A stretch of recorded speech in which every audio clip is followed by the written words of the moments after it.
Today we are on chapter 4 of Flat Stanley. So far in our story, Stanley became flat because a bulletin board fell on him. And then he went to go visit a friend by getting mailed. Instead of riding on an airplane or in a car or on a train, his parents mailed him to his friend's house. And then last time, he flew like a kite. His little brother was feeling a little left out, so he tied a string to himself, and then he flew beautifully in the sky before his brother set him down by a tree, and he got tangled in the tree. And they were a little mad at each other. But now today is called the Museum Thieves, so I wonder what's going to happen. Let's read and find out. The Museum Thieves. Mr. and Mrs. O.J. Dart lived in the apartment above the lamb chops.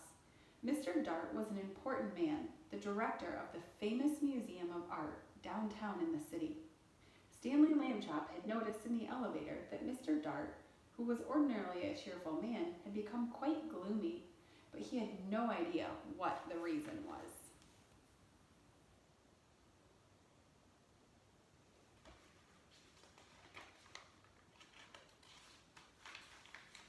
And then, at breakfast one morning, he heard Mr. and Mrs. Lambchop talking about Mr. Dart.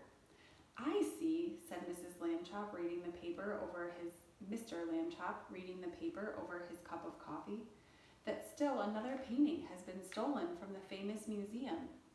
It says here that Mr. O.J. Dart, the director, is at his wit's end."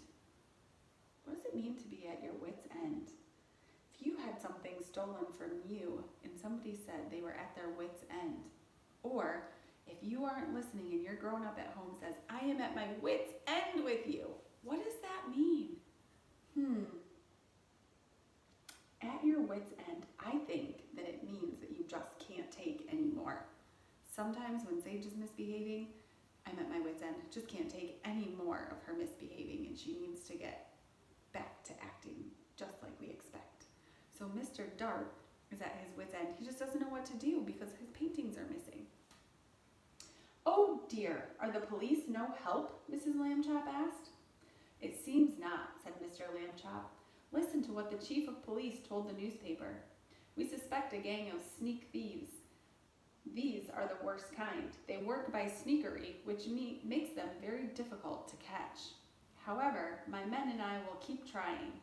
Meanwhile, I hope people will buy tickets for the policeman's ball and not park their cars where signs say don't."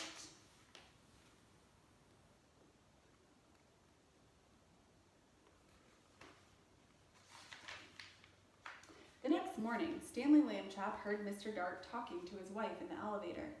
"These sneak thieves work at night," Mr. Dart said. "It is very hard for our guards to stay awake when they have been on duty all day. And the famous museum is so big we cannot guard every picture at the same time. I fear it is hopeless, hopeless, hopeless." Suddenly, as if an electric light bulb had lit up in the air above his head, giving out little shooting lines of excitement, Stanley Lambchop had an idea. He told it to Mr. Dart. What do you think his idea is going to be? "Stanley," Mr. Dart said, "if your mother will give her permission, I will put you and your plan to work this very night." Mrs. Lambchop gave her permission. "But you will have to take a long nap this afternoon," she said. "I won't have you up till all hours unless you do." That evening, after a long nap, Stanley went with Mr. Dart to the famous museum.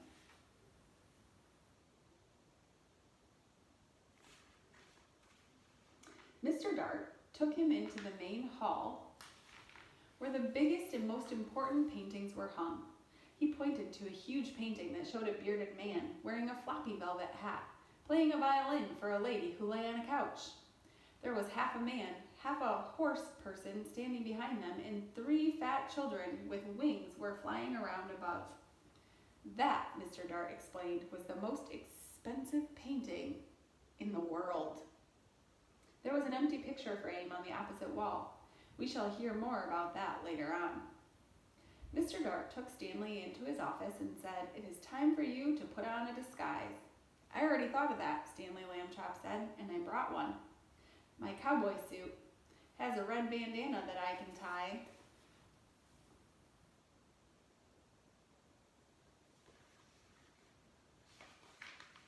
Over my face. Nobody will recognize me in a million years. No, Mr. Dart said, you will have to wear the disguise I have chosen. Oh my, look at the disguise Mr. Dart has chosen. Stanley's thinking he's going to get to be a cowboy, and I'm seeing a wig and a dress and a floppy hat. From a closet, he took a white dress with a blue sash, a pair of shiny little pointed shoes, a wide straw hat, and a blue band that matched the sash with a wig and a stick. The wig was made of blonde hair, long and done in ringlets. Ringlets are tight curls. The stick was curved at the bottom, and it too had a blue ribbon on it. In this shepherd dress disguise, Mr. Dart said, you will look like a painting that belongs in the main hall. We do not have cowboy pictures in the main hall. Stanley was so disgusted he could hardly speak. I will look like a girl. That's what I will look like. I wish I had never had my idea. But he was a good sport, so he put on the disguise. Back in the main hall, Mr. Dart helped Stanley climb up into the empty picture frame. Stanley was able to stay in place because Mr. Dart had cleverly put 4 small spikes in the wall, one for each hand and foot. The frame was a perfect fit. Against the wall, Stanley looked just like a picture. Except for one thing, Mr. Dart said, shepherd dresses are supposed to look happy. Shepherdesses are supposed to look happy. They smile at their sheep and at the sky. You look fierce, not happy, Stanley. Stanley tried hard to get a faraway look in his eyes, and even to smile a little bit. So there's Stanley, dressed like a shepherdess.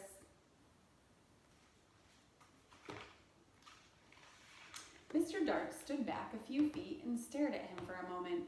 Well, he said, it may not be art, but I know what I like. He went off to make sure that certain other parts of Stanley's plan were taken care of, and Stanley was left alone. It was very dark in the main hall. A little bit of moonlight came through the windows, and Stanley could make out the world's most expensive painting on the opposite wall. He felt as though the bearded man with the violin and the lady on the couch and the half-horse person and the winged children were all waiting, as he was, for something to happen. Time passed, and he got tireder and tireder. Anyone would be tired this late at night, especially if he had to stand in a picture frame balancing on little spikes. Maybe they won't come, Stanley thought. Maybe the sneak thieves won't come at all. The moon went behind a cloud, and then the main hall was pitch dark. It seemed to get quieter, too, with the darkness. There was absolutely no sound at all. Stanley felt the hair on the back of his neck prickle beneath the golden curls of the wig. Creak! The creaking sound came from the right, out in the middle of the main hall, and even as he heard it, Stanley saw in the same place a tiny yellow glow of light. The creaking came again, and the glow got bigger. A trap door had opened in the floor, and the 2 men came up through it into the hall. Stanley understood everything all at once. They must be the sneak thieves. They had a secret trapdoor entrance into the museum from the outside. That was why they had never been caught. And now tonight, they were back to steal the most expensive painting in the world. He held very still in his picture frame and listened to the sneak thieves. This is it, Max, said the first one. This is where art robbers pull a sensational job while the civilized community sleeps. Right, Luther, said the other man. In all this great city, there is no one to suspect us. Ha ha, thought Stanley Lambchop. That's what you think. The sneak thieves put down their lantern and took the world's most expensive painting off the wall.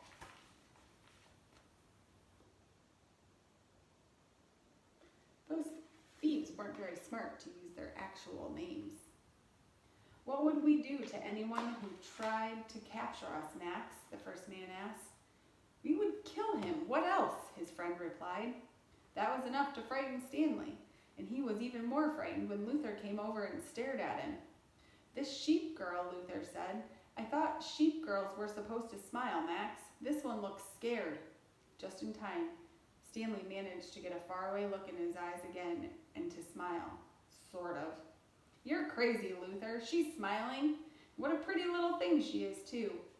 That made Stanley furious. He waited until the sneak thieves had turned back to the world's most expensive painting, and he shouted in his loudest, most terrifying voice, Police! Police! Mr. Dart! The sneak thieves are here!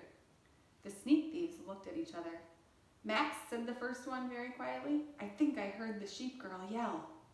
I think I did too, said Max in a very quiet voice. Oh boy, yelling pictures. We both need to rest.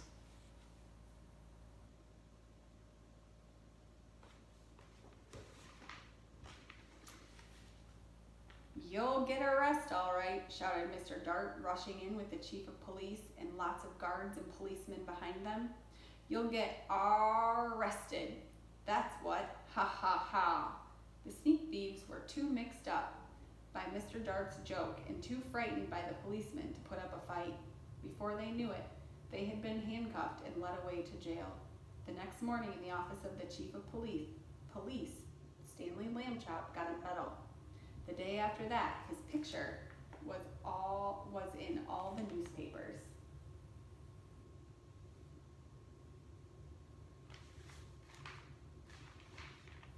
Ooh, the next and final chapter is called Arthur's Good Idea. What do you think his good idea is going to be? What kind of things do you think Arthur is going to do in our last chapter? Go ahead and leave a comment below as to what you think is going to happen to end our story. I can't wait to see you next time.